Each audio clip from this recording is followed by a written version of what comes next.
You have studied how government works. What are the chances mass deportation happens? Well, it depends how you define it. So, I mean, mass deportation could mean 1 million. I mean, nobody even knows how many people are here illegally. It could be 20 million. It could be 30 million. I've seen estimates of up to 30 million, which is crazy. That's almost 1/11 of the entire U.S. population. What number do you think will feel like mass deportation? 1 million people?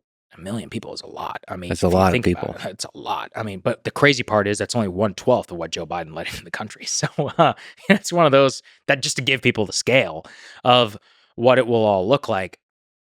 Do I think mass deportation will happen? It depends on the definition. Will 1 million over 4 years? Yeah, I feel relatively confident in that.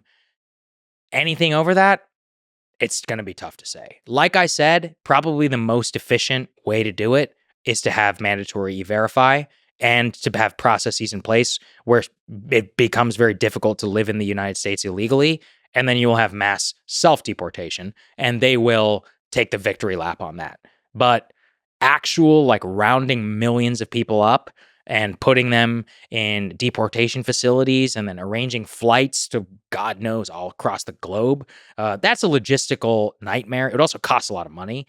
And don't forget, Congress has to pay for all of this. So, we can have Doge or we can have, mass deportation. So those two things are kind of irreconcilable, actually. There's a lot of competing influences at play that people are not being real about at all. Yeah, that was one of the tensions I had talking to Vivek, is he's big on mass deportation and big on making government more efficient. Mm-hmm. And it really feels like there's a tension between those two in the short term. Well, yes, absolutely.